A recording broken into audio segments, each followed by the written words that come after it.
এই মুহূর্তে আমি রয়েছি ব্যারাকপুরের বিখ্যাত অন্নপূর্ণা মন্দির, যা দক্ষিণেশ্বর কালী মন্দিরের আদরণীয় অবস্থান।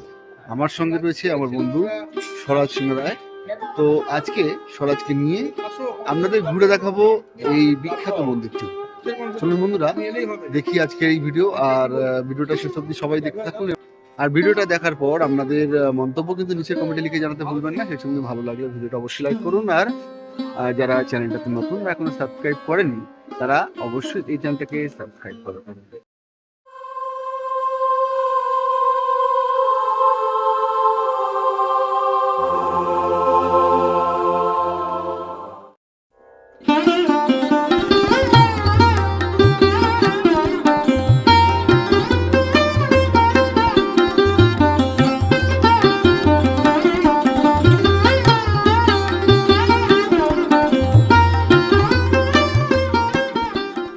নমস্কার দর্শক বন্ধুরা, স্বাগত জানাচ্ছি দেব কাহিনীর আর একটা নতুন টেম্পল ব্লগ ভিডিওতে। আজকে আমি এসেছি ব্যারাকপুরের অন্নপূর্ণা মন্দিরে। এই প্রাচীন মন্দিরটি তৈরি করেছিলেন রানী রাসমণির কনিষ্ঠা কন্যা জগদম্বা দেবী। রানী রাসমণির তৈরি করা দক্ষিণেশ্বর মন্দিরের আদলে এই মন্দিরটি। দেবকাহিনীর আজকের এই মন্দির ব্লগ ভিডিওতে আপনাদের ঘুরে দেখাবো এই অন্নপূর্ণা মায়ের মন্দিরটি। তাই বন্ধুরা, শেষ অবধি ভিডিওটা দেখুন, আর দেখার শেষে আপনাদের মন্তব্য নিচের কমেন্টে লিখে জানান কেমন লাগলো এই মন্দিরটা। আর ভালো লাগলে অবশ্যই ভিডিওটাকে লাইক করে দেবেন, এবং যারা এই চ্যানেলে নতুন বা এখন সাবস্ক্রাইব করেননি এরকম নানা মন্দিরের ভিডিও দেখার জন্য অবশ্যই চ্যানেলটাকে তুমি সাবস্ক্রাইব করে রাখবেন। উত্তর 24 পরগনার ব্যারাকপুরের তালপুকুর এলাকায় গঙ্গার তীরে অবস্থিত এই 9 চূড়া বিশিষ্ট অর্থাৎ নবরত্ন মন্দির। মন্দির নির্মাণ শুরু হয় 1870 সালে। পরমহংস শ্রী শ্রী রামকৃষ্ণদেবের উপস্থিতিতে এই মন্দির উদ্বোধন হয় 12 এপ্রিল 1875 সালে। দক্ষিণেশ্বর মন্দির প্রতিষ্ঠার 20 বছর পর বিশাল সিংহদুয়ার পেরিয়ে মূল মন্দিরের প্রধান প্রবেশপথ পূর্ব দিক থেকে। প্রবেশপথ দিয়ে প্রবেশ করে সামনে রয়েছে মন্দিরের প্রতিষ্ঠাত্রী রানী রাসমণির কনিষ্ঠা কন্যা এবং মথুরমোহন বিশ্বাসের স্ত্রী জগদম্বা দেবীর মূর্তি।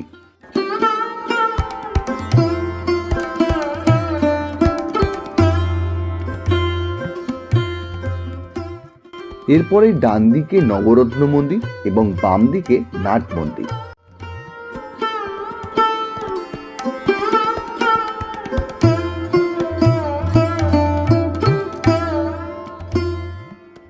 মূল মন্দির পেরিয়ে পশ্চিম সীমান্তে ডান দিকে 3 শিব মন্দির আর বাম দিকে আরো 3 শিব মন্দির। মাঝে গঙ্গার দিক থেকে প্রবেশ পথ। সেই পথের 2 পাশে 2 নহবতখানা।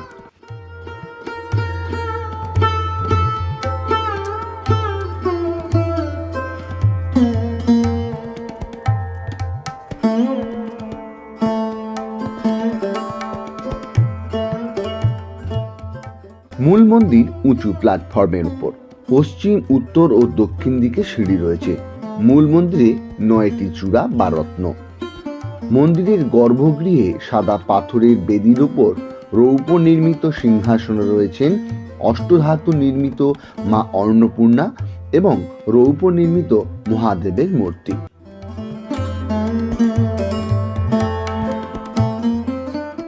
ডান দিকে শিব মন্দিরের সামনে রয়েছে এক পবিত্র বেল গাছ।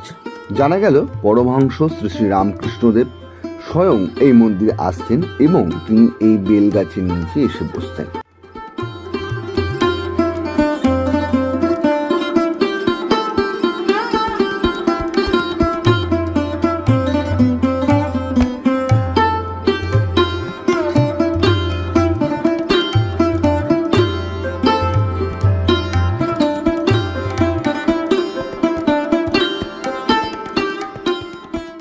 মা অন্নপূর্ণা নবরত্ন মন্দিরের সাথে রয়েছে মোট 6টি 8 চালা শিব মন্দির।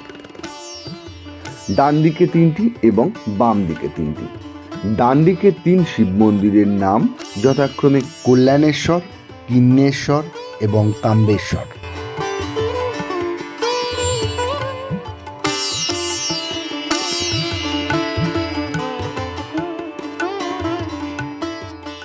বাম দিকে মহাদেবের যে 3 মন্দির রয়েছে সেই মন্দিরে রয়েছেন কপিলেশ্বর, কেদারেশ্বর এবং কৈলাসেশ্বর।